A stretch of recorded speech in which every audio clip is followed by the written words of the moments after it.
And Rachel Carson published her book called Silent Spring, which questioned the logic of spraying pesticides without doing any research throughout our wildlife.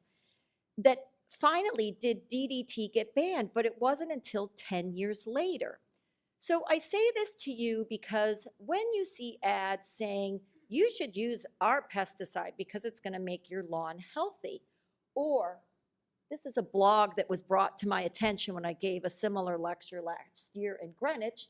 This blog says that glyphosate, if you see circled on my right, is the least toxic ingredient and less toxic than caffeine and table salt.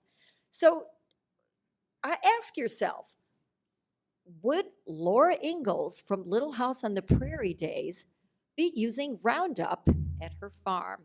Now, I'm not trying to suggest that going back to the pioneering days makes sense, because there are a lot of good things that chemicals do. But what I am trying to propose is that we need to go back to simpler times and consider that it's important to embrace something called the precautionary principle, which states that absence of scientific data does not indicate that something is safe. So let's fast forward to 1992. I'm married. I have a little baby. We moved to the suburbs. And guess what? I tell my husband, we can't use pesticides. And this came again from the advice of my mother. Not only that, but my mom and my two sisters and I were talking about all these sort of environmental health tips that we could use in our families. Things like, let's not eat tuna fish because it's got mercury, and nonstick pans, that's got a chemical called Teflon, which is persistent in the environment and is linked to cancer. And these were all the kind of things we talked about amongst ourselves. This was before the internet. And through our environmental detective work, I got so excited about this subject that I tried to get a book published. But I was turned down by publishers, so instead turned to lecturing about this subject. And I think it's fair to say that my being connected with the Mount Sinai Children's Environmental Health Center came about because of my enthusiasm. And as a result, I met who I think is the most famous doctor in the world that studies environmental chemicals and their effects on human health. His name is Phil Landrigan, and he is a Harvard Medical School graduate and a pediatrician who is best known for his research back in the 1970s that resulted in lead being removed from gasoline and paint, which is a really big deal. Because thanks to his research, our kids are all now about 4 or 5 IQ points smarter than we are, simply by that act alone. Dr. Landrigan is famous for a lot of things, another being, as it relates to this discussion tonight, some work he did in the Clinton administration that resulted in the Food Safe Quality Act being passed, which basically said, okay, producers of produce, you can no longer spray your produce with the quantity of pesticides that's safe for a grown man. You have to take into consideration what would happen if a small child ate this food. So we have Dr. Landrigan's leadership to thank for that. Dr. Landrigan also published a book, which very recently, which is available for sale tonight. It's called Children and Environmental Toxins, Everything You Need to Know. It's $16.95, and so I hope you'll buy an autographed copy at the end of the lecture. So back about 11 years ago, Dr. Landrigan, we met. He asked me if I would help him start a board. And since then, we've raised millions of dollars to study all sorts of things related to making you and your families healthier. So let me just tell you a little bit about the Mount Sinai Children's Environmental Health Center. They do research, like I've explained. We also do education, which is why Dr. Evans is here tonight. They like people with scientific knowledge to get out into the communities and to explain to people why it's good to know about not using pesticides. Dr. Evans and other scientists, including Dr. Landrigan, have also testified in Hartford on behalf of getting, let's say, BPA banned out of baby bottles in Connecticut and other laws in New York City. So, and let me just ask, have any of you ever called a poison control center? hopefully not, but if you have, well, let's say those people on that phone didn't know how to answer your question. Guess who they call? They call another doctor, not unlike Dr. Evans at the Mount Sinai Children's Environmental Health Center, that runs the ultimate call center, you will, for the most complicated toxic questions. And I'm telling you all of this because I want you to understand that these truly are the scientists that are the leaders in the world that understand the relationship between toxic chemicals and human health. So first, let me share with you some health perspectives. Oh, I'm sorry, I forgot to show this slide, but this is about some of the other things that they do at the Children's Environmental Health Center. Their work is vast, and I've watched the department grow threefold since I've been there 10 years. So let me first show you some slides just about children's health in general. Children's diseases are on the rise. You're probably aware of this because if you've got children, you've noticed that there are kids that have learning differences or asthma or obesity. And frankly, rising along parallel with obesity is type 2 diabetes. Not only that, but we're seeing a vast increase in the incidence of autism spectrum disorder. When I first started lecturing about this about 10 years ago, it was about 101 out of every 125 children born in the U.S. was anticipated to be diagnosed with some form of autism, and now it's 1 out of every 68 or less. Autism is more prevalent in boys. In fact, boys are 5 times more likely to get autism than girls. And frankly, this also relates to what's going on in Fairfield County as well, is that autism is more prevalent amongst white people, amongst affluent families, and amongst older dads. And we don't know why. Children's cancers have also increased over 40% since they started keeping track at the National Cancer Institute back in the 1970s. The good news is that as the incidence of cancer diagnosis is increasing, the mortality rate is decreasing. So I think we have that to be grateful for. The most common type of pediatric cancer is leukemia. It's about 1/3, I think, of all cancers diagnosed today. And these rates, again, are going up by about 40% per year since the 1970s. Oops, sorry. The second most common pediatric cancer is pediatric brain cancer, again, which has been increasing by about 40% since the mid-1970s. There are other risk diseases that they anticipate at Mount Sinai are causing, there are other exposures to toxic chemicals, that they think at Mount Sinai are causing risk of disease later in life. For example, infertility. I found it hard to believe that the incidence of infertility, the greatest growth, if you will, of that diagnosis is occurring amongst women that are 25 years old and younger. That's something that when I was getting pregnant just didn't seem that common. Breast cancer. So in the 1980s, when I was working in the radiology industry, they said the chance of a 50-year-old woman getting breast cancer was 1 out of every 12 women. Today, it's 1 out of every 8. There's greater incidence of Parkinson's and Alzheimer's and ALS, and testicular cancer has a particularly dramatic increased incidence of diagnosis. This is a young man's disease. And look, if you will, at the chart on the top, which the little triangles are indicating the diagnosis amongst white males, and the bottom chart of the blue triangles is indicating the incidence among African American males. So let's just talk a little bit about chemicals in general. It's overwhelming. Are pesticides the big thing? Is it plastics? Is it, what is it that's, been so different since World War II? So after World War II, all these factories that were set up to make ammunition and guns and shoes or whatever had to shift and make something else. So they started making plastics and pesticides and pharmaceuticals and other kinds of petroleum-based products. But the problem with the start of this industry is that fewer than 20% of these chemicals were ever tested for their toxicity to humans.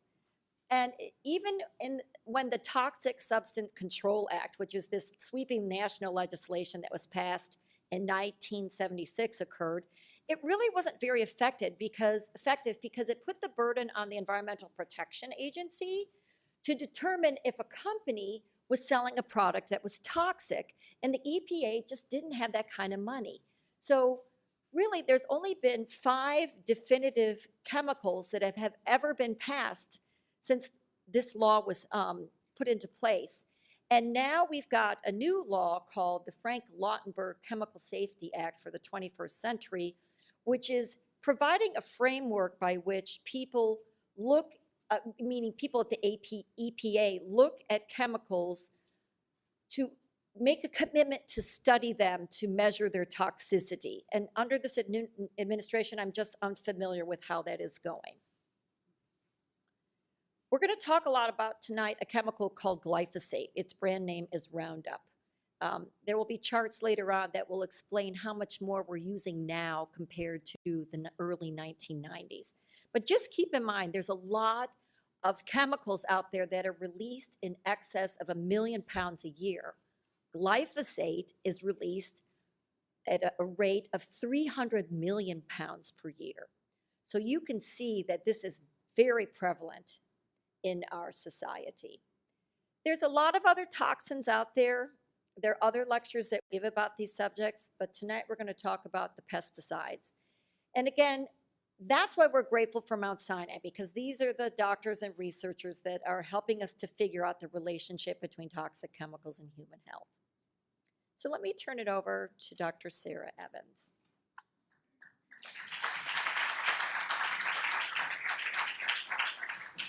Thank you. Maybe I should lower this just a little bit more. Thank you, Rhonda, and thank you to the Darien Nature Center for having me.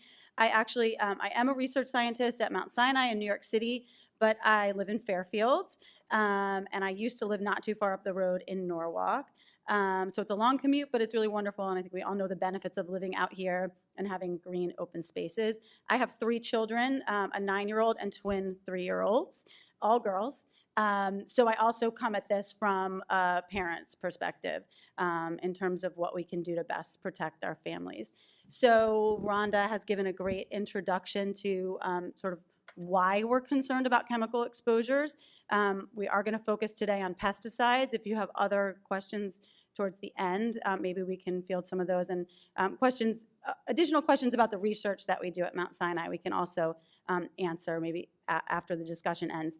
So we are talking about chemicals that are applied at very high volumes in this country. So 1.1 billion pounds of pesticide chemicals were applied in this country in 2012. We're concerned about this because many of them are known to be toxic to the nervous system and to act as carcinogens. So by nature, pesticides are created to be toxic to the pests that they target. And it's not just the active ingredients that may be toxic, so we're going to talk about some of the active ingredients, but I'm also going to mention that there are inactive or inert ingredients that are often kept by the companies as a trade secret. So we're concerned about those as well. We know a lot about pesticide effects from occupational health studies and agricultural studies. There's a large agricultural health study that's been conducted in this country for many, many years. And so we know that farm workers who are exposed to high levels of pesticides over long periods of time have increased risk of certain cancers. We also know that pesticides are very acutely toxic. So brief exposure to a very high dose of many pesticide chemicals are highly toxic, can lead to paralysis and death. We know less about the exposures that most of us in this room will experience. So those are what we refer to as low-dose chronic exposures. And so the main sources of pesticide exposures are from foods and also from exposures that we experience in our homes and on our lawns and gardens and in our public parks. But I'm going to touch on some of the literature that shows pretty alarming findings associated with pesticide exposures. Even changes in brain structure, changes in brain function, like decreased IQ, increased adverse behaviors in children, and also cancers. So like I said, pesticides are created to be poisonous and toxic. when we talk about a pesticide, sometimes people just think about bugs, but we're actually referring to all of the classes. So they may target insects, rodents, fungi, and of course weeds, herbicides. And so I just put some images up here, and Rhonda's going to speak after I speak and talk a little bit about the different types of pesticides. They do all need to be registered with the EPA, so that's important. Believe it or not, you can go into some bodegas in New York City and buy pesticides that do not have an EPA seal of approval on them that are highly toxic. But they can come in spray form, they can be aerosol sprays, they can be granular form, or they can be stationary bait traps, right? And so those are all things that we consider when we think about the toxicity of the chemical. So we can be exposed through inhalation. You may all be familiar and also concerned with the concept of pesticide drift. So you know that pesticides don't stay where they're sprayed, and a lot of that has to do with weather conditions. Foods I have here, through the skin. So some chemicals can be absorbed through the skin or ingested off of the skin, especially in small children. And then I just put this image of a pregnant woman here because pesticides can cross the placenta, and the developing fetus can be exposed. And we think that early childhood and pregnancy are the periods where we're most vulnerable to the impacts of pesticide exposures. So children are the most vulnerable for a number of reasons.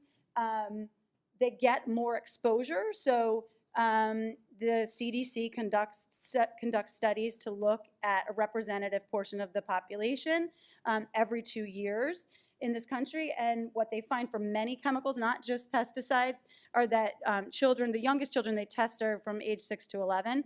And they find that that population actually experiences higher exposures because they breathe faster. So those inhalational exposures are concerning. They also ingest more food and water pound for pound than an adult. They have less varied diets, right? So unfortunately, the foods that they often prefer are those that are most contaminated with pesticides, like apples and strawberries, apple juice. So they get more exposure through their diet, through their normal behaviors, but their bodies can't handle those exposures as well as an adult can. They have more future years of life to be exposed. So if I start a toxic exposure now, it may be less harmful just because I have less years of life left for exposure to occur. And then we're particularly concerned about their reproductive systems and their nervous systems, which are developing well into their 20s.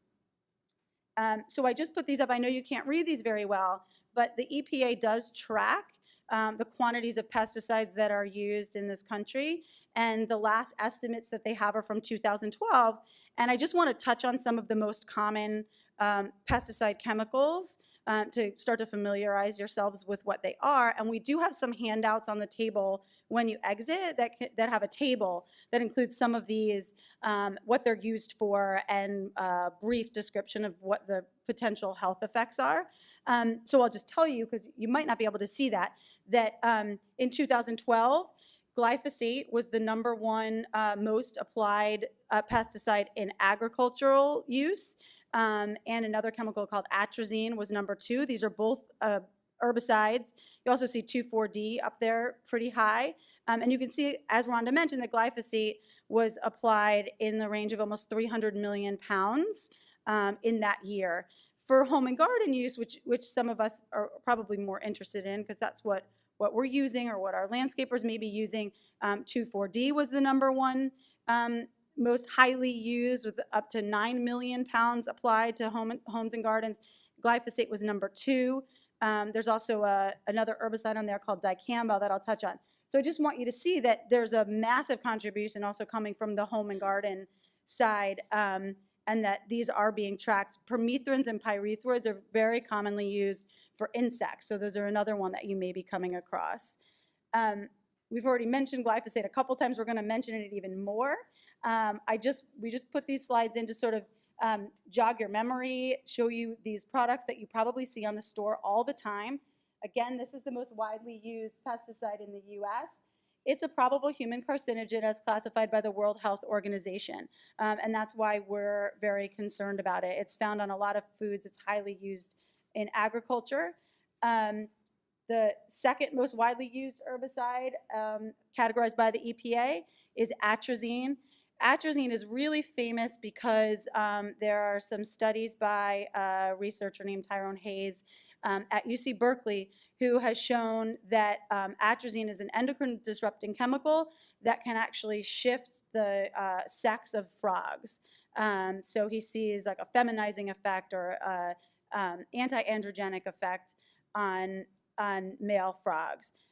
He's come under a huge amount of fire from the pesticide industry for these findings, but we do consider atrazine to be highly toxic, and some of these chemicals can lurk in these turf builder type products. And I should mention that Mount Sinai doesn't endorse or oppose any particular brands. These are in the slide just as an example of things that you commonly see. So we're not saying don't purchase these brands or purchase specific brands. Another herbicide that's very common, and I'm throwing these up there because I'm always shocked when I walk into Home Depot and see these on the shelf. The shelves are massive, or Lowe's, not just Home Depot, or your local garden store. When you turn around the back of many of these weed killer herbicide products, you will see that most commonly the active ingredient is glyphosate or 2,4-D. 2,4-D was used in Agent Orange. It's neurotoxic. It's also classified as a possible human carcinogen.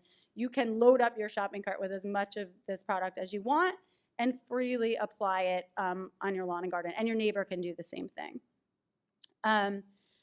Moving on to thinking about insects, organophosphates are highly toxic, neurotoxic pesticide chemical that replaced the DDT and other organochlorine pesticides that have been banned or greatly restricted in this country.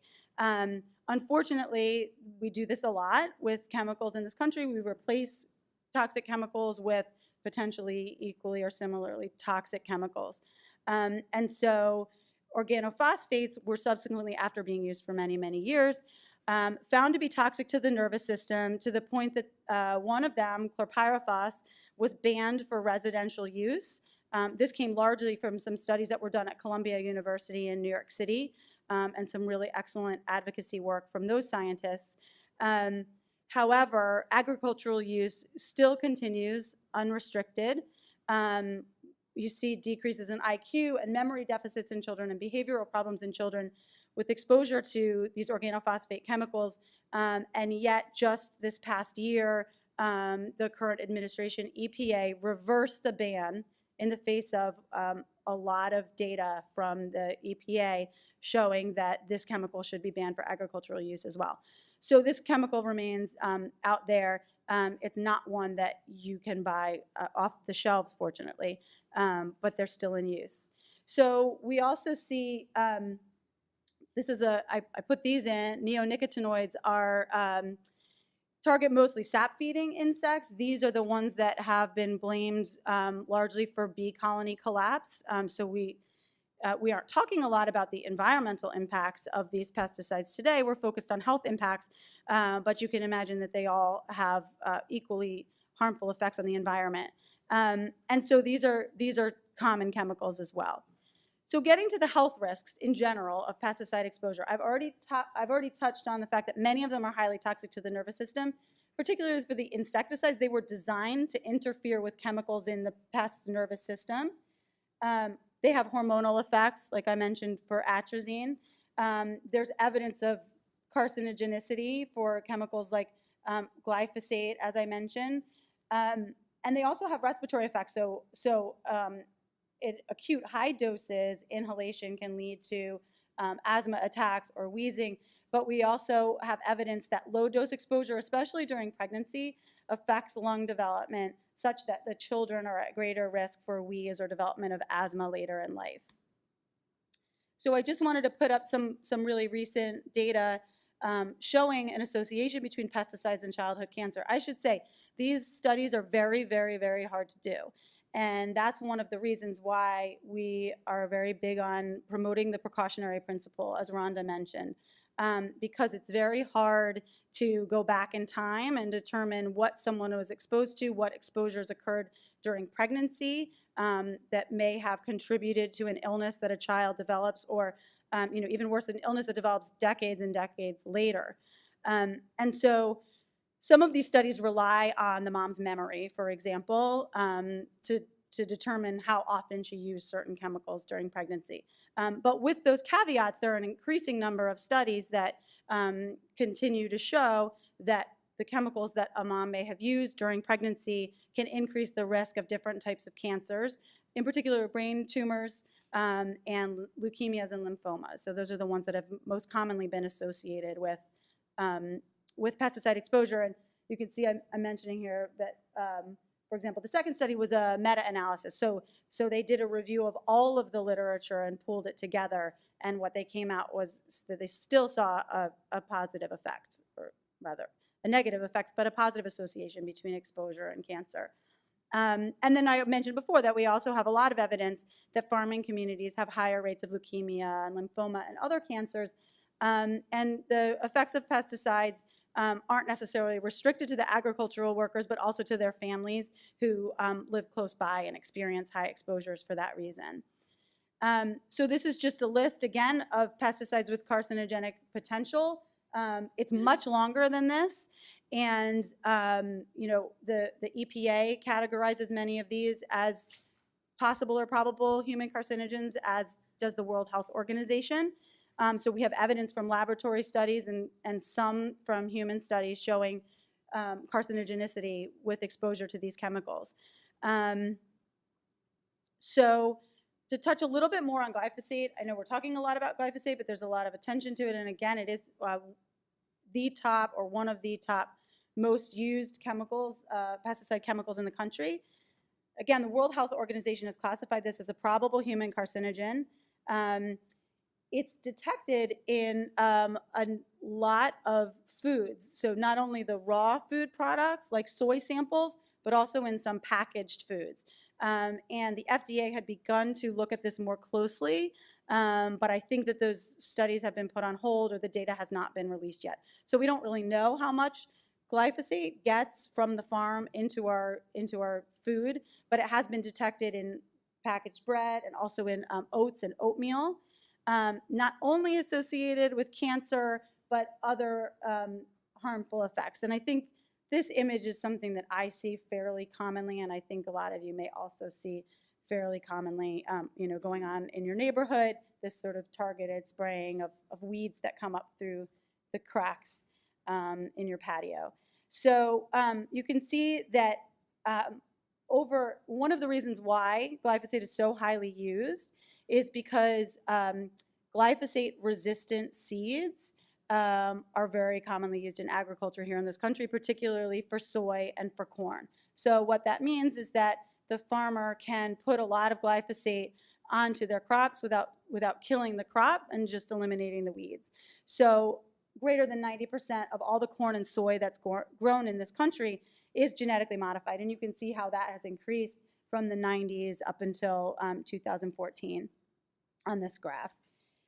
So we can also see that during that same time period, glyphosate usage has greatly increased. And so this is showing various crops that are grown in the country, where corn is shown in yellow and soy is shown in dark green. So those are the two bottom bars here.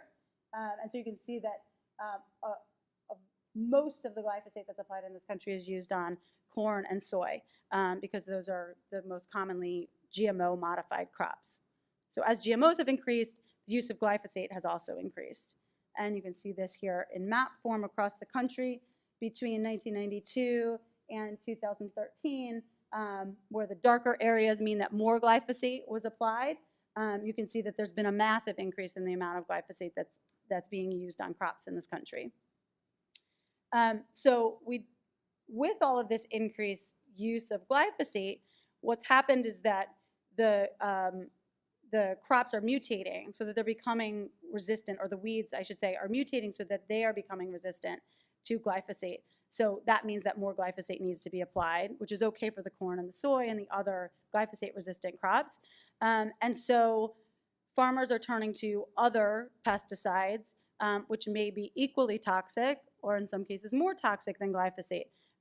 So again, this kind of replacement problem that we see with the chemical industry. So recently, use of this chemical dicamba, which is also a suspected carcinogen, 2,4-D, which I already mentioned as being a component of Agent Orange, and something called Endless Duo, which is a combination of 2,4-D and glyphosate. So these chemicals are now being applied to a lot of crops across the country. So we might see glyphosate coming down a little bit, and we're going to see an increase in many of these herbicides. So touching a little bit on what we know about pesticides and toxicity to the nervous system. As I mentioned, this is particularly concerning for children and the developing fetus, where the nervous system is rapidly developing and most vulnerable to these types of exposures. So I already mentioned organophosphates and another chemical called carbamates. So these are used, again, organophosphates not necessarily for residential use, but for outdoor applications. Carbamates are often used in insect baits. And then pyrethroids are one that I think you probably are seeing most commonly. So they're a common insect repellent. Pyrethrin is a natural compound derived from chrysanthemum. Natural doesn't mean safe and non-toxic. And so it is toxic by acting on the nervous system of the pest or of the insect. And a synthetic version of pyrethrin has been created in the lab, and those are the pyrethroids. And they're a whole class of chemicals, but they are most commonly used particularly to combat West Nile, to combat Zika now, or to, in the fear that we will have a Zika outbreak here, as well as in roach sprays and in bed bugs. So this is one that you may see, and you may often see naturally derived from chrysanthemum or similar to a chrysanthemum chemical, but we have concerns about the toxicity of pyrethroids on the nervous system. And then again, neonicotinoids, which I mentioned before as being highly toxic to bees, also show effects on nervous system toxicity. And so this, again, is just a few of the studies I mentioned before that exposure to Chlorpyrifos, the one that was banned for residential use but still in use in agriculture, is associated with brain structures that could, with changes in brain structure that could be detected on MRI. And this was a really shocking finding. And we have scientists at Mount Sinai who are continuing to do this kind of work. It's difficult to recruit kids and put them in an MRI machine. So this is really cutting edge work. And I don't know that anyone expected to see such striking findings from relatively low levels of exposure to an organophosphate that we've seen associated with behavioral changes and cognitive changes, but to actually see changes in brain structure was really striking and actually very alarming. And we're continuing to do those types of studies at Mount Sinai, looking at other chemical exposures. And so there are other, I mentioned that living close to an area where pesticides are applied, like in an agricultural region, also associated with changes in cognition, for example, IQ, and some more emerging data that pyrethroid exposure is associated with behavioral problems in children. So pyrethroids have been, pyrethroids are kind of replacing organophosphates, which replaced organochlorines.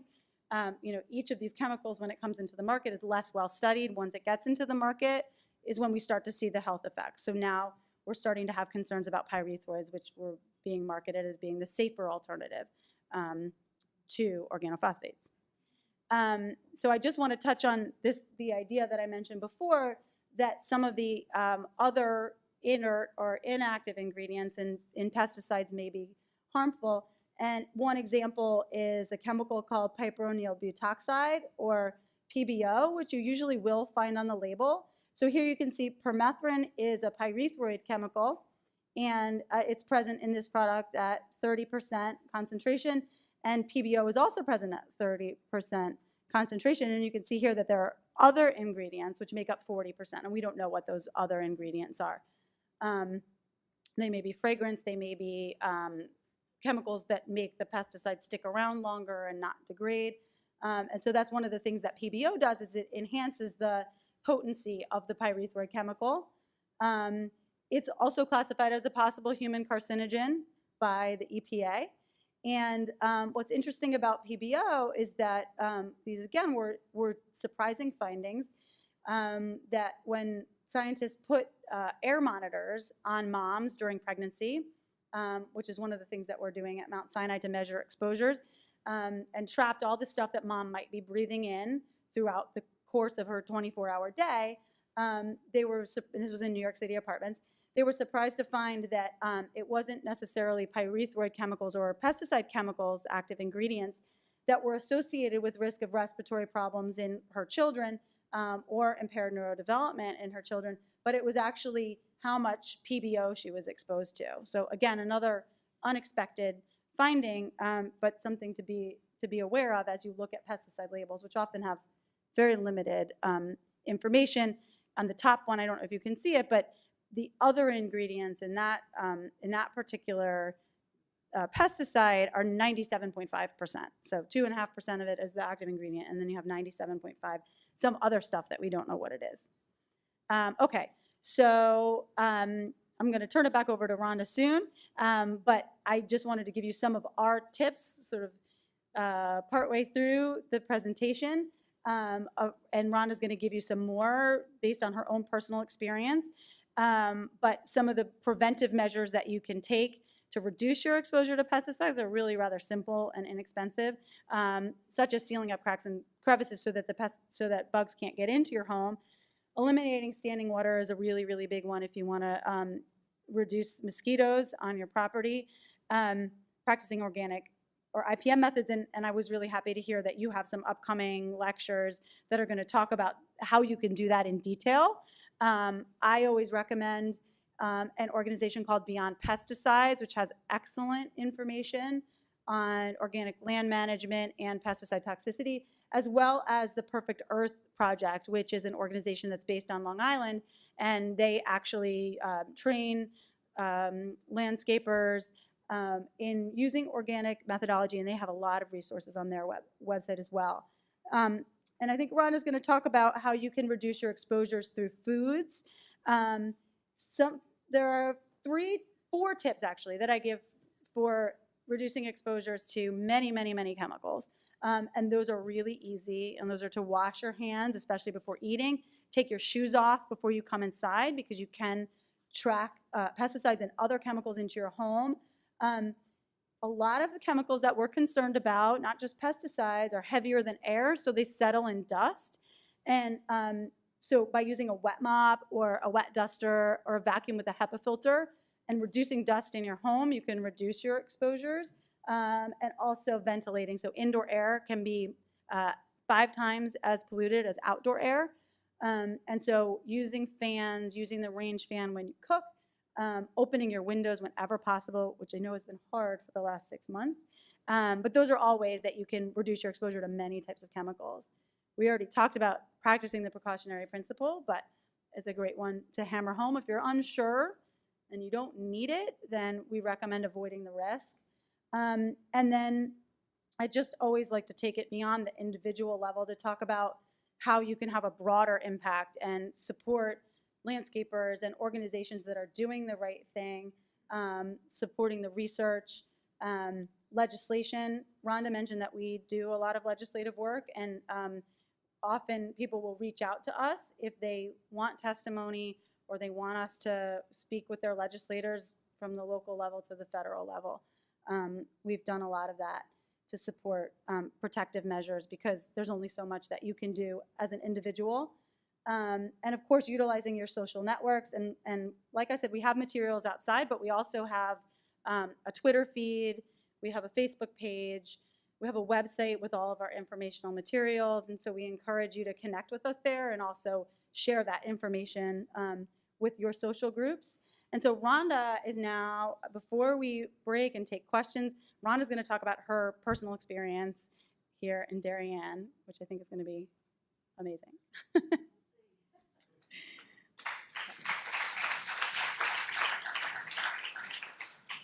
Thank you so much, Dr. Evans. It's a lot of information.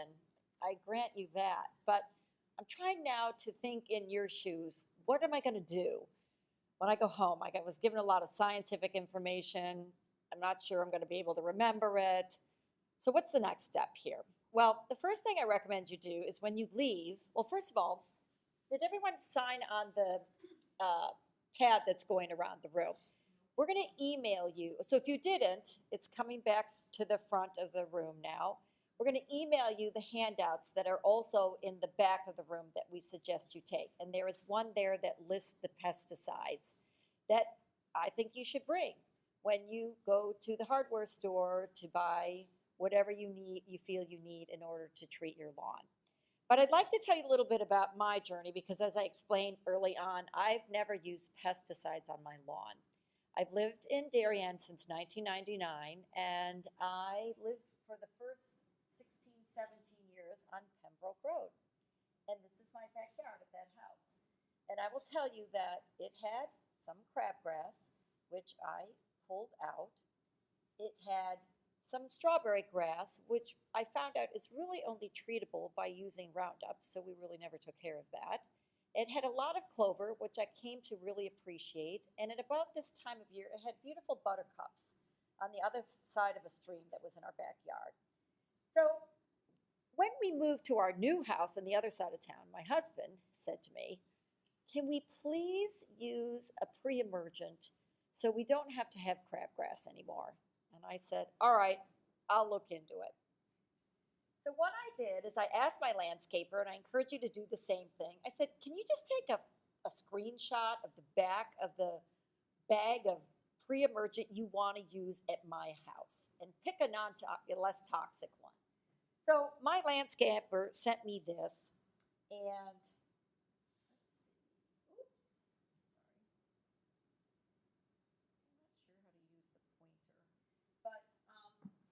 you can see at the very top it says active ingredient. Um, it lists an active ingredient with a long chemical name that none of us will ever remember. And it says that that ingredient is 0.15% of the product. Okay, so that's nothing, right? That's like a whisper of chemical. And then the remaining other ingredients is 99.85% of the chemical, and it doesn't tell you what it is. So for me, that's kind of a first red flag, duly noted. The second thing to notice is it says, "Keep out of reach of children, caution." I'm pointing out the word caution because on its most basic level, you can look at the words caution, warning, or danger to help you decide what level of toxicity this product has. And then lastly, when you read the fine print, which I know is hard to do, but I did here because this was my assignment, I saw that this product, in terms of runoff into bodies of water nearby, harmed oysters and shrimp and other aquatic life. So I thought, okay, I'm not sure I like that. So just again, in your own situation when you're thinking about using a pesticide, keep in mind that the spray, because of the pesticide drift, is going to be probably your most toxic choice when taking care of your lawns or inside your home. I remember once when we grew up, we did end up using a fog bomber to get rid of the fleas off my cat that was in the basement. And I think about that sometimes, but that's not really recommended. So, because what happens is that fogger lands on the furniture, you sit on the furniture, it gets in dermally, and therefore you're exposed. Granular exposure, which are like little, like sort of like, if you can remember what grape nuts looks like, the cereal, it's kind of, grains about that size or maybe a little finer, and you put it on top of your grass topically. And the thing about granular exposure is that while it's not as bad as sprays, it's still bad because birds eat it. It still runs off into your water, and you can still track it in your home if you walk on in your yard where you've got the granular pesticide. The least worst pesticide, I will call it, and I think it's a choice if you've got an ant infestation, let's say, and you try to treat it with, I know that, and I've never done this myself, but you can treat it with cinnamon, where you either get an essential oil from the pharmacist or online, and you can make like a little ring of cinnamon essential oil, and then your ants supposedly won't go past that. I've never tried that. I've tried vinegar, it didn't work. I tried peppermint oil, it didn't work. But stationary bait traps worked for me. However, I did not have a huge carpenter ant infestation, so just keep that in mind. But I know you're going to have other speakers who are landscapers talk to you about ways to treat your lawn, but I just quickly want to say to you, I've gone through periods in my old house where we used organic pesticides, if you will. They didn't actually have toxic pesticides in them. And then I've done nothing sometimes, and I think that's why I accumulated weeds over time.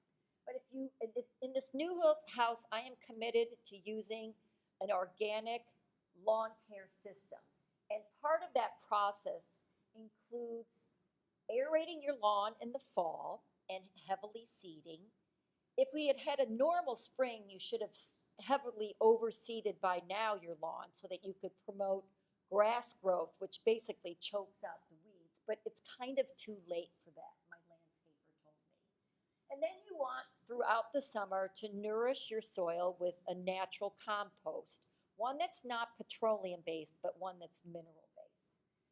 I also am a huge vegetable gardener, and be sure and get rid of things like bird baths that have standing water in them. That's where mosquitoes breed. And please talk to your neighbors about using pesticides. At least do each other the courtesy of notifying one another if you do use something toxic.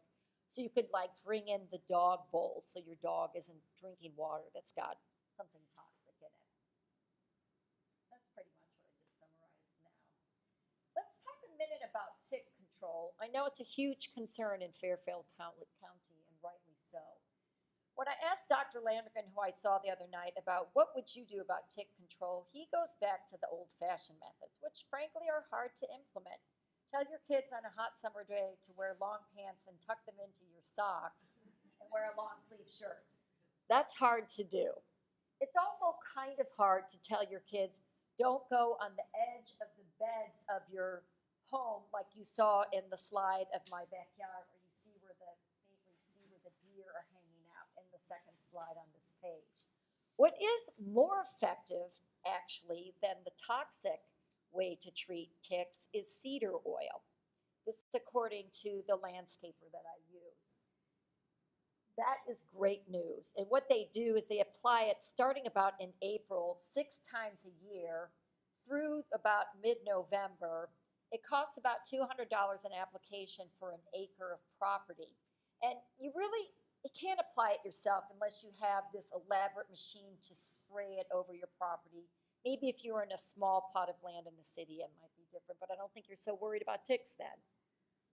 But and also be sure not to have wood piles. They are places where ticks love to hang out. Same thing with stone walls. So be vigilant. When your kids go outside and you go outside, check them. Check their scalps, behind their ears, in all their cracks and crevices to make sure that their ticks aren't there, and the same thing with yourself. So this is a picture of he doesn't look 6'3" in this picture, but of my youngest son. And last summer, we had a problem with a beehive outside of a home that we rented, waiting to move to my new house. And he said, Mom, I will get, something's clouding that. Mom, I will get rid of the bees for you. And we Googled a solution. Now, he happened to have a friend with a beekeeper suit, which probably isn't readily available to all of you. But what I would suggest, if you do have a problem with a large beehive, the best solution I see is to call a beekeeper. And they are anxious to get the bees, because what you really don't want to do is, a do-it-yourself method where you buy a can of something toxic, you spray it all over the hive. You do harm some bees. The bees are important to our population from a pollination standpoint. And if you hire a professional, the same thing's going to happen, only for sure all the bees are going to die.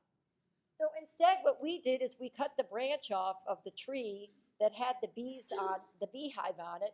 In his bee suit, we put it in a plastic bag and moved it to another part of the woods on the back side of the property. And that way I felt good about our decision. We talked also a little bit about treating ants, and I'm hoping that when you have the professionals come, they talk to about treating termites, which is another problem. But just be assured that there are, I have not tested them, non-toxic ways to treat termites. But let's just say you got to use some pesticides, okay? That's just a realistic thought. If you're going to use them, I recommend, like with the bees, for example, especially if you're allergic to bees, hire a professional because they're knowledgeable on how to apply the pesticides. I don't think it's worth saving some money in order to have an accidental exposure to pesticides, no matter what your age. If you're pregnant or you have young children, make sure that they're never in the presence of pesticides. And avoid application where the water could run off into bodies of water. That makes sense. And it's always better to target insects when they're at their larval stage as opposed to mature adults, just because they're more vulnerable. Never pour pesticides down the drain, and don't ever switch them into another container. So remember on that label I showed you that my landscaper took a screenshot of and texted to me? Remember that label said caution. So that Preemergent was actually the least toxic option. Warning, next toxic, and danger most. At a minimum, use that as your takeaway tonight if you decide you're going to do your own kind of pesticide application or quiz your landscaper about what they're going to apply. So the question is, did I end up using a Preemergent on my lawn? And the answer is no. And the reason is because I do worry about I'm a barefoot person. I walk in my yard in the summer, and I'm worried about walking on the grass and then tracking it into my house. It also can harm wildlife. Birds eat it. Residue washes into water nearby streams or Long Island Sound. And there's really not a ton of information, scientifically speaking, I think, about this Preemergent. So I chose not to use it because I wasn't sure. And we may end up having a few more weeds, but I'm okay with that. But one final thought here, because we've talked all about pesticide exposure, but I want to impress on you that really one of the main ways that you can get pesticide exposure is through what you eat. Glyphosate, that product that we've been talking about all night, it's on all the food products we love, tortilla chips, it's in anything that's like a soda that's sweetened with high fructose corn syrup. It's in those edamame beans we all like to crack open and just power down. If those aren't organic, they have glyphosate in them. So I just want to caution you to think about purchasing products that are labeled non-GMO certified or USDA organic, because the USDA organic label means that in addition to some other criteria, it doesn't have the presence of GMOs. And again, remember, when you expose, when food is treated with glyphosate, it's treated so it can repeatedly stand sprayings of Roundup. Once is bad enough, like 4 or 5 times, I'm just not interested in that. So to drive this point home, I want you to look at this apple. And in my hand, I have, not glyphosate, but hairspray, okay? And I'm going to take this apple, or this hairspray, and spray this apple. And then I want to ask if you would take a bite of it. Would anyone be willing to take a bite of it? Okay, well, the reason I did this is because don't think that what you don't see can't hurt you. When food is all shiny and good looking in the grocery store and it's not non-GMO and it's not organic, this happened to that produce, except you just didn't see it. There is some good news, though. There's an organization called Environmental Working Group that every year puts out a list of foods that you should definitely eat because unless they're organic, they got a ton of pesticides on them. And then they have what they call the Clean 15, which if you have to buy conventional, it's fine because through their testing, they determined that there were not a lot of pesticides. So let me fast forward to those. Oops. This is what EWG calls the dirty dozen. These are the products you always want to eat that are organic. And especially, I want to tell you, strawberries should be the #1 thing that you do not eat that's a conventionally grown strawberry. This is a list worth going onto the internet and downloading or taking a screenshot of it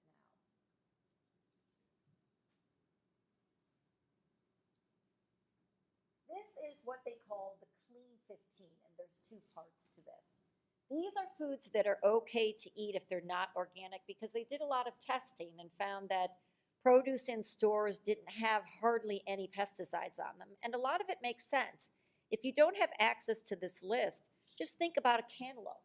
It's got a thick skin, or an avocado. I'm not sure why onions aren't more, why don't have problems with pesticides, because they're in the ground, and I just view that as a place where a lot of pesticides soak in, but that's what their testing reveals. And asparagus, if you've ever grown that in your garden, it grows so fast, there's no time for bugs to eat it. So that's the reason why that's good. Same thing with these other products. Broccoli, which I've always bought it organic, but it's sort of revealing to see that it's okay to not eat organic. This handout in a more detailed form is available to you outside, but again, it's just encouraging you to shop USDA organic or non-GMO. Grow your own food. Take your shoes off when you come inside. Don't use wheelie luggage and drag it all the way upstairs after you've dragged it over your driveway or in your garage. These are all great tips that you can use to protect your family from toxins. And here are some final resources, website-wise, and that you can access. And I'd also like to encourage everybody, if you are so inclined, the Mount Sinai Children's Environmental Health Center is holding its 10th annual fundraiser at the Greenwich Country Club on May 9th.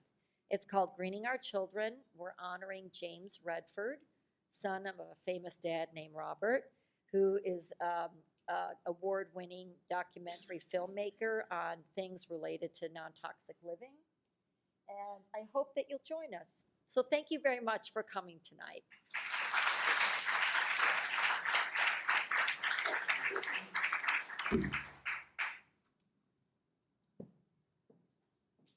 Thank you so much, Dr. Sarah Evans, Rhonda Sherwood. We are so happy that you are able to join us tonight and share this really important information with us. My name's Ashley Rader. I'm on the board at the Darien Nature Center. I want to just appreciate all of you for being here. We feel like this is a really important topic, and we are so happy to see people from town coming out and feeling the same way. Please tell your friends and tell your neighbors. I quickly, before we move into Q&A, I wanted to just communicate a few upcoming dates that might be of interest to the people in this room. First, on April 26th at 11 a.m., that's a Thursday, at the Nature Center, we will have a course on weeds and how to deal with them organically. That evening at the library, there is a screening of the documentary An Inconvenient Sequel. That's at 7 p.m. That's the follow-up to An Inconvenient Truth. 6:30, thank you. And then on May 10th, also at the Nature Center, I believe at 7 p.m., yes, we will have various landscapers there to talk about really going like whole hog and moving your lawns over to an organic protocol. So we're excited about all of that. Please join us. That is May 10th. At 7 p.m. And now I would love to open it up if anyone has any questions. The question is, I'm just repeating it because this is being recorded and I want to make sure that your question is on the recording. The question is, if we shop at Whole Foods, are those foods not treated with pesticides?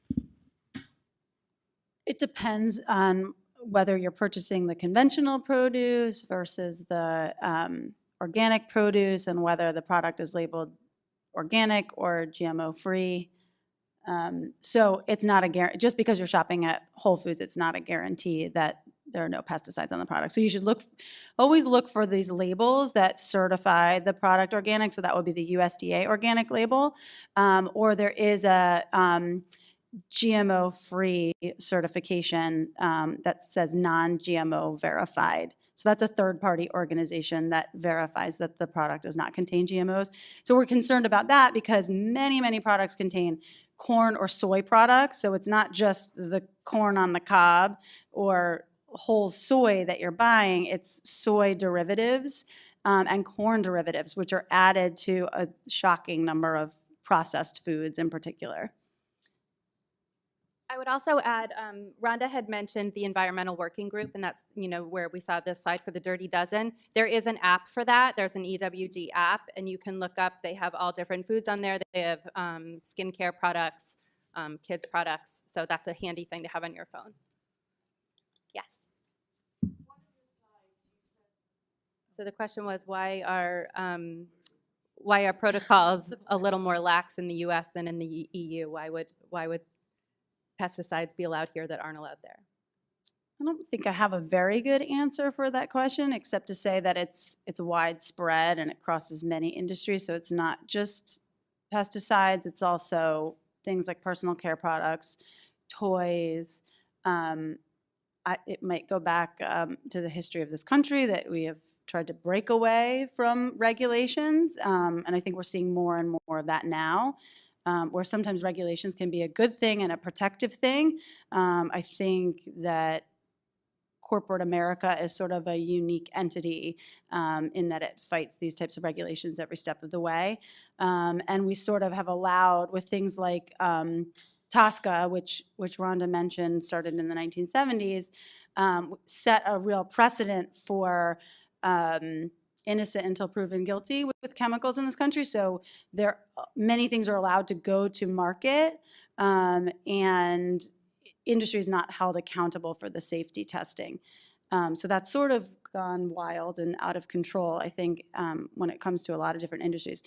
On the positive side, there are manufacturers that, because they sell products in the EU and here, and the EU has been more progressive in their legislation to restrict harmful chemicals, the products that we're seeing here in the US now, in some cases, are what they sell in the EU. So there are some cases where we've benefited from that legislation. Do you have anything to add to that? The only thing I'd add is that I feel like I've been doing this long enough to know that really what's going to change products and their ingredients is not legislation, it's going to be consumer behavior. Because marketers are trying to maximize their profits. And if you demand that something have less toxic ingredients, whether it be pesticides or food, they're going to try and meet those needs. And that's why you see the marketplace in food changing, in fast food, in the grocery store, everywhere. It's remarkable. And so there's a lot of opportunities for the kind of companies that have the foresight to decide to do something bold and contradictory to what the big conglomerate companies in the world or in the United States are doing. The question is, how GM'd is wheat? So my understanding is that wheat is not created to be Roundup ready, glyphosate resistant. Doesn't mean that it's not treated or contaminated with glyphosate, but it's not a common glyphosate resistant GMO crop. There is some conversation, and it's been very hard to understand whether this is valid or not, that glyphosate is used as a desiccant when drying wheat. And I've seen reports from the agricultural industry that state that that's not common practice. Many farmers say they've never done that. So it's a little bit hard to know. I think, we don't have enough oversight, unfortunately, and I had mentioned that there was a plan to test food products for glyphosate residues, but it hasn't been done comprehensively, so we're sort of in the dark. I think that's why purchasing organic when it's feasible is the best way to go to avoid pesticide exposures. We aren't even touching today on the other types of chemicals that are prevalent in food, like plasticizers that get in from the manufacturing process and so on and so forth. So the food industry is not very tightly regulated, unfortunately. Right. So Greenwich did something like this, and I'm not sure how successful it's been, but they started a campaign. They actually asked us to come and speak with their Board of Health, and they had people on their Board of Health who were on board with this. I think there was a breast cancer survivor. And so I think one of the strategies is not to shame people, not to shame your neighbors, not to shame your local representatives, but just sort of to come forward as I'm trying to improve the health of our community, right? So there's that kind of attitude. What they found in Greenwich that was really exciting was that the Parks Department was using organic methods on their properties and on their fields, and nobody really knew that. So when they found that out, and it was like amazing, and what they did was applaud what was being done right. So I think sometimes you have to look for something that's being done right, applaud that, but then say we can do better. Connecticut is a preemptive state, which many states in this country are. So that means that you can't force residents to not use pesticide chemicals. So it's completely their choice. And that makes it a little bit challenging. So you can only go with sort of a voluntary ban. One thing that they did in Greenwich was, maybe you know a little bit more about how this has gone forward, because it's been a couple years now. They made pesticide-free lawn signs or mailbox magnets, and really tried to show off where they were using those methods.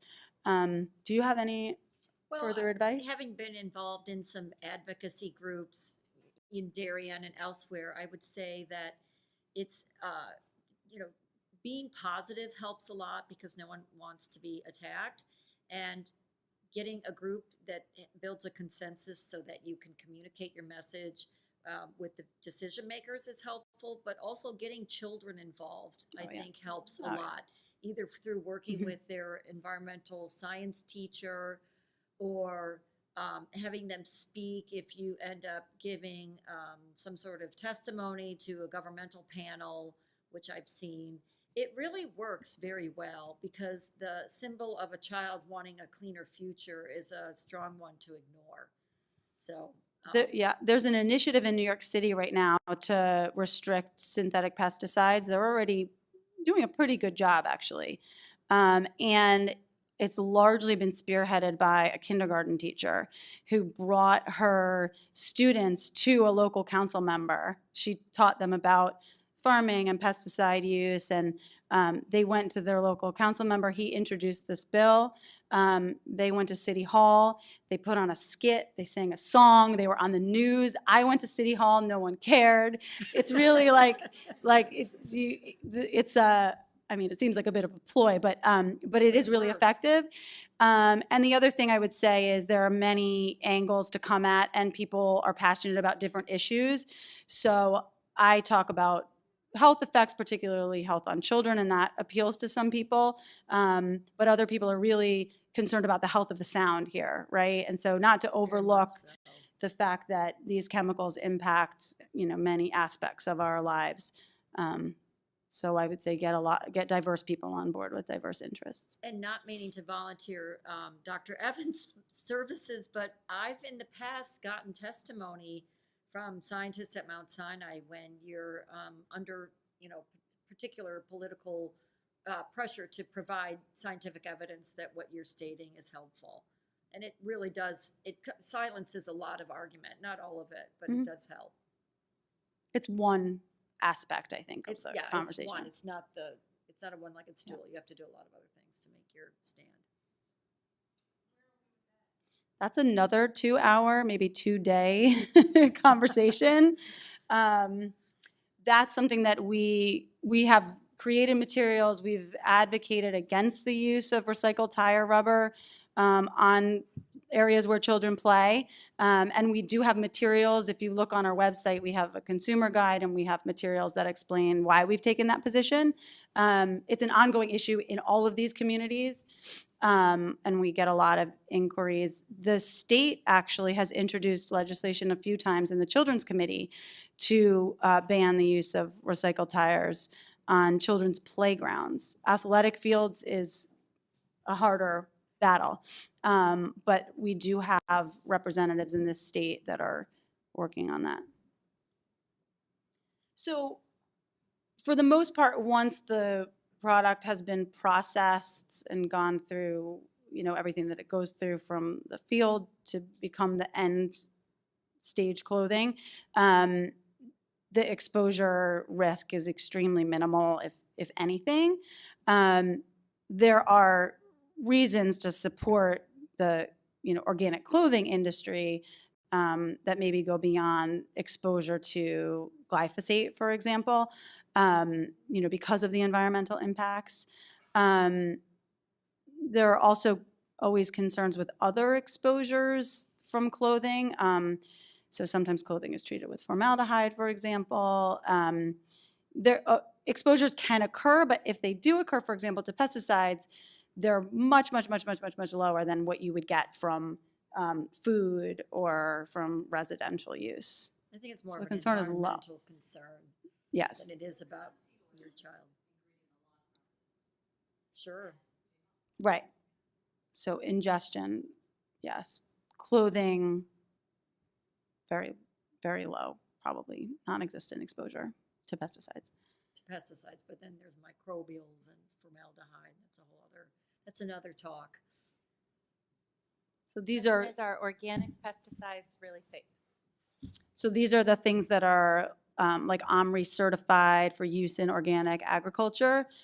That's a good question. I don't know of any that have toxicity, that have health concerns, but I'm not familiar with that entire list. Do you have anything else to add to that? I really don't. I'm not aware of organic pesticides, but Well, there are chemicals. I think there are products that target pests that are approved for use in organic are they petroleum farming. based? No, I don't think so. Oh, okay. Yeah, I'm not familiar with them.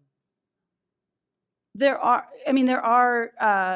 issues sometimes with the organic certification. I know that sometimes people are concerned about adherence to the standards and that it's truly organic. The grow your own or know your farmer strategies are sometimes difficult, but can be more effective than supporting big organic agriculture, which is also another conversation. But the question is it BS when your landscaper and your tick guy tell you that everything they use is organic? Why don't you ask specifically what he's using? For the tick application, it should be cedar oil. And you have to ask if any of the products are petroleum-based. That's usually the red flag that it has something toxic in it. But ask him to take a screenshot of the label of the product that he's putting on your grass. Mm-hmm. Mm-hmm. Mm-hmm. Mm-hmm. Right. Well, I noticed they did that. I've had different, as I've gone through three different organic lawn care specialists, I've noticed the last one put on a yellow sign, and I'm like, you're ruining my reputation here. And he said, well, that's what they give us to use, but I can assure you, and I made him take it's the same guy that I just used in this example, and he wasn't using anything toxic. He was using corn gluten, so that's not toxic, and overseeding, but I guess he felt the need to put a sign of some sort to adhere, to keep his license, intact, because they do have to get licensed to apply whatever they apply. Yeah, and again, we do have a table with some of the chemical names that's available out there that you can refer to if you are looking at the labels and you want more information. And I recommend, again, Beyond Pesticides has extensive fact sheets about many of these active ingredients. So that's, if you search the chemical and Beyond Pesticides, that's also a good resource. Yeah, so he's talking about bioaccumulation, which occurs when, continuous exposure to different chemicals causes them to build up in the body. And so some chemicals bioaccumulate and others don't. Sorry, and you're talking about specifically through consuming meat and dairy products? Yeah. So one of the sort of general ways that you can reduce chemical exposures to many different types of chemicals, particularly those that build up in the body. So some leave the body quickly, which is fairly good news, and some stay in the body for a long time. And there are some flame retardant chemicals, some pesticides that are no longer in use, like DDT, but persist in the environment, which get into wildlife and get into farmed agricultural animals, and then get into our bodies, unfortunately. So that's another route through which we can be exposed. Many of them build up in animals and products that are higher in fat. So consuming a lot of red meat, high-fat dairy can also increase your exposure to these chemicals that tend to be highly toxic, that are building up and bioaccumulate in animals and then stay in your body for long periods of time as well. Does that sort of answer your question? It is a meaningful route of exposure to many types of chemicals. Like the contribution relative to other, I don't know.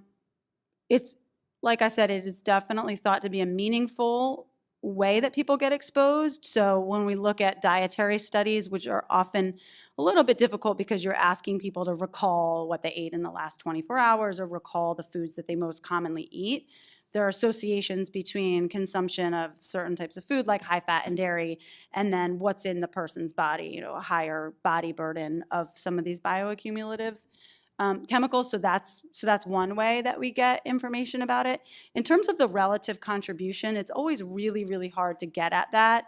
So for all these chemicals, we know that there are different sources, be they diet or inhalation or dust in your home, high-fat foods. It's harder to get at which of those is the most important contributor.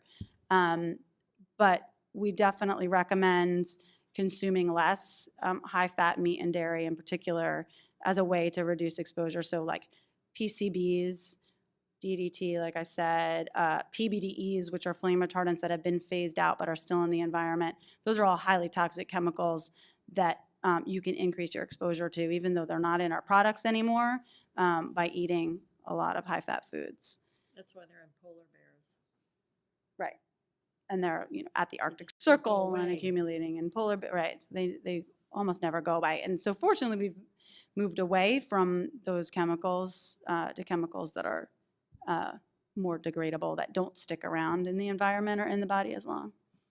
But it's why you don't want to eat fish out of the Hudson River because, as someone said, it's the largest Superfund site in the United States, where all those plants over the years dumped their toxic chemicals from like making electrical products into the Hudson River, and they settled on the bottom. And that's why you have to be careful about eating fish out of there. Thank you both so much. This has been incredibly informative, and I just appreciate you being here so much. So thank you very much. Thank you. All right. This was recorded. We're going to put it up on our website, dariennaturecenter.org. Please direct your friends to it. Thank you. Also, outside for you to grab on the way out are these high bush cranberry saplings, courtesy of Olmsted Tree, in a biodegradable plastic bag. Thank you all so much for coming. That's awesome.